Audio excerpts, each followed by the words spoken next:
Hello दोस्तों, तो फिर से मेरे यूट्यूब चैनल पर स्वागत है। तो आज की वीडियो में बताऊंगा सेमेस्टर 4 पॉलिटिकल साइंस स्कोर 10 का एमसीक्यू क्वेश्चन, क्योंकि आप लोगों का डिमांड था कि एमसीक्यू क्वेश्चन बताइए। तो चलिए आज की वीडियो में एमसीक्यू क्वेश्चन बता रहा हूँ।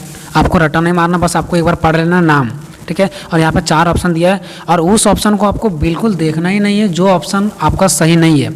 जैसे यहाँ पे एक का खा गा घा, यहाँ पे 4 ऑप्शन है जिसमें से आपका ऑप्शन नंबर घा सही है। तो का खा और गा वाला का नाम आपको देखना ही नहीं है। अगर देखोगे तो एग्जाम में जाओगे तो वो भी मन में आ जाएगा, तो लगेगा हाँ ऐसा तो पढ़ के आया था, तो लगता है यही नहीं। आपको वही पॉइंट को याद करना है, उसी का नाम को देखना है जो आपका सही है, उसको तो देखना ही नहीं जो सही नहीं है, ठीक है। तो और बस आपको एक बार नहीं 2 बार पढ़ लेना है। एक बार अभी पढ़ लो, एक बार रात को पढ़ लेना और एक बार सुबह पढ़ लेना, और फिर कल एग्जाम देने के लिए आप लोग चले जाना, ठीक है। पहला बोल रहा है कि किसने कहा कि राजनीतिक समाजशास्त्र की एक शाखा है जिसका संबंध मुख्य रूप से राजनीतिक और समाज में अंतःक्रिया का विश्लेषण करना है। तो ये घा देख सकते हैं, हाउसे तथा हुज ने कहा था इस बात को, ठीक है। जब आप पहला क्वेश्चन पढ़े होंगे तो आप लोग उस चीज़ों में देखे होंगे, ठीक है। चलिए दूसरा, राजनीतिक समाजशास्त्र राजनीतिक विज्ञान और समाजशास्त्र दोनों के गुणों को अपने में संविष्ट करते हुए दोनों का मतलब जो अधिक विकसित रूप से प्रतिनिधित्व करता है, यह किसने स्पष्ट किया? तो यह हमारा क्या है, एस एम लिपसेट ने किया। एस एम लिपसेट ने किया था। कौन किया था? एस एम लिपसेट ने किया था, ठीक है। तीसरा है कि राजनीतिक समाजशास्त्र की उत्पत्ति हुई कब हुई थी, यानी कि किस टाइप से हुई थी, है ना? तो समाजशास्त्र और राजनीतिक शास्त्र के विभाजन रेखा का मिलन से। देखिए, समाजशास्त्र और राजनीतिक शास्त्र की विभाजन, यानी कि जो भागों में बांट गया, यानी कि टुकड़ों में बांट गया, तो उसकी विभाजन रेखा के मिलन से हुआ था। नेक्स्ट चौथा नंबर है, ठीक है। सोशोलॉजी ऑफ पॉलिटिक्स की आधारशिला निम्नलिखित में से किसने रखी? ठीक है, ये जो हमारा सोशोलॉजी ऑफ पॉलिटिक्स है वो किसने रखा था? तो कार्ल मार्क्स ने रखा था। कौन रखा था? कार्ल मार्क्स ने रखा था।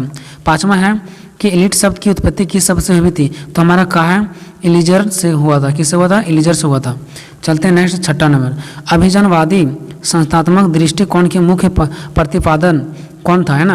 यानी कि जो हमारा अभिजनवादी था वो संस्थापक दृष्टिकोण के मुख्य प्रतिपादक कौन है? तो वो जो हमारा है वो कौन है? सी राइट सील्स है। सी राइट सील्स है का नंबर, ठीक है ना। नेक्स्ट बोल रहा है कि अभिजन सिद्धांत को जनतंत्र के साथ समायोजित करने में अहम भूमिका किसकी है? तो वो है हमारा किसका? कार्ल मनहाइम की, है ना। मनहाइम की है, कार्ल मनहाइम की है, ठीक है। आपको पढ़ने में अगर दिक्कत हो रहा होगा तो आप मेरा आवाज़ को सुन लें, कार्ल मनहाइम की है, ठीक है।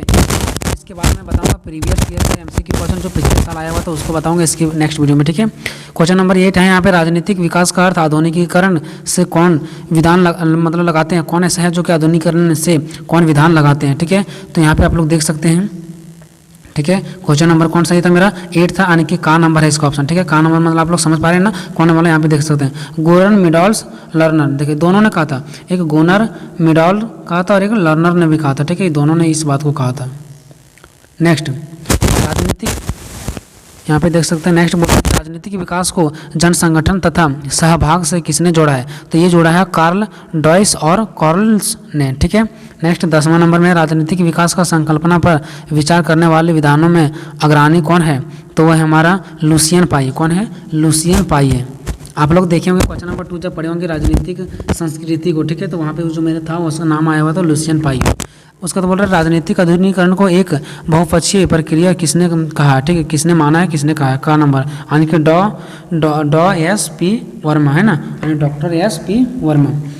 12वां नंबर, राजनीतिक आधुनिकीकरण का श्रेष्ठतम रूप क्या है? तो उसमें है राजनीतिक लोकतंत्र। राजनीतिक लोकतंत्र के कारण राजनीतिक आधुनिकीकरण हो पाता है।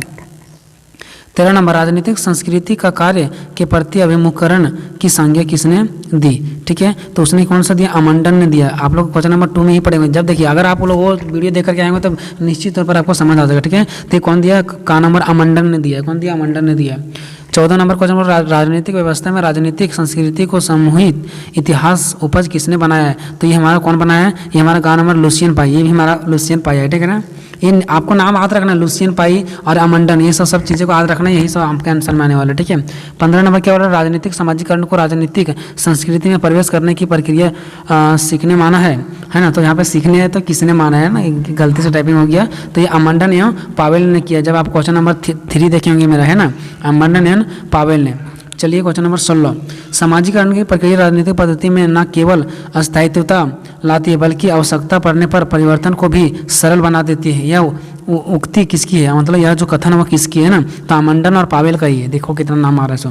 नेक्स्ट बोल रहा है राजनीतिक समाजीकरण के मुख्य अभिकरण कौन है, तो हमारा राजनीतिक जो समाजीकरण के मुख्य अभिकरण है वो यहाँ पे कौन है वो बताया गया। ठीक है, तो आप लोग यहाँ पे देख सकते हैं मेरा कौन है, यानी कि यहाँ पे जो राजनीतिक दल है। ठीक है, राजनीतिक दल, राजनीतिक समाजीकरण के मुख्य अभिकरण कौन है, तो हमारा कौन है, राजनीतिक दल है। ठीक है, चलिए अब चलते हैं नेक्स्ट क्वेश्चन की ओर। 18 नंबर बोल रहा है समाजीकरण की दृष्टि से मनुष्य की जिंदगी को 8 अवस्थाओं में किसने बांटा है, तो हमारा बांटा है एरिकसन ने बांटा है। ठीक है, नेक्स्ट है राजनीतिक भर्ती को किसी भी राजनीतिक व्यवस्था के महत्वपूर्ण पारकर के रूप में किसने माना है। ठीक है, तो उस वो मेरा जो माना है वो आमंडन और पावेल ही माना है। ठीक है, इसके बाद जो मैं लाऊंगा इससे भी ज़्यादा इंपॉर्टेंट क्वेश्चन रहेगा जो पिछले साल पूछा गया। ठीक है, बट ये भी बहुत ज़्यादा इंपॉर्टेंट, बस आपको पढ़ लेना, रट्टा नहीं माना है।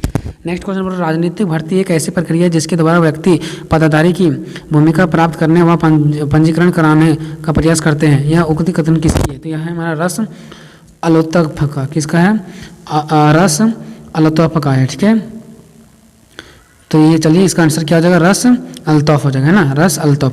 चलते क्वेश्चन नंबर 21 की ओर। राजनीतिक भर्ती में लूट प्रणाली कहाँ पाई जाती है, तो ये हमारा पाई जाती है बिल्कुल संयुक्त राष्ट्र अमेरिका में लूट प्रणाली पाई जाती है। नेक्स्ट क्वेश्चन नंबर बोल रहा है 22, राजनीतिक सहभागिता से राजनीतिक प्रभावशाली बढ़ती है, यह कथन मतलब ये जो कथन था वो किसका था, तो ये रॉबर्ट डेल का था। ये आप लोग क्वेश्चन में मैंने बता दे रखा था वहीं पे। ठीक है, राजनीतिक सहभागिता का आदेश निम्न में से किसकी ओर से आता जाता है, ठीक है ना, किसकी ओर से जाता है, तो ये हमारा राज्य की ओर से, किसकी ओर से, राज्य की ओर से। ठीक है, उसके बाद आप लोग देख सकते हो 24 नंबर, किसने संचार क्रिया को कौन किसको किस प्रभाव के साथ मतलब किस मार्ग के द्वारा क्या कहता है, बताया मतलब एक बात है जो वो किसने बताया। ठीक है, ये आपको बताना। यहाँ पे टोटल 24 ही क्वेश्चन है। ठीक है, यहाँ पे 3 क्वेश्चन छूट गए जो कि मैं आपको ये जो व्हाट्सअप नंबर है उस पर मैं PDF टोटल सेंड कर दूंगा। ठीक है, इसका टोटल 24 क्वेश्चन है, 3 क्वेश्चन और जो बचे हैं इसका ऑप्शन में मुझे नहीं दिख पा रहा है। ठीक है, PDF में थोड़ा सा प्रॉब्लम हो गया, तो टोटल 27 क्वेश्चन था जिसमें से मैंने 24 क्वेश्चन डिस्कशन कर दिया यहाँ पे, सॉरी 23 क्वेश्चन। ठीक है, उसके बाद यहाँ पे 5 क्वेश्चन बच गए जो मैं व्हाट्सअप पे सेंड कर दूंगा, व्हाट्सअप नंबर डिस्क्रिप्शन बॉक्स में दिया गया। ठीक है, मिलते हैं अगले वीडियो में। जय हिंद।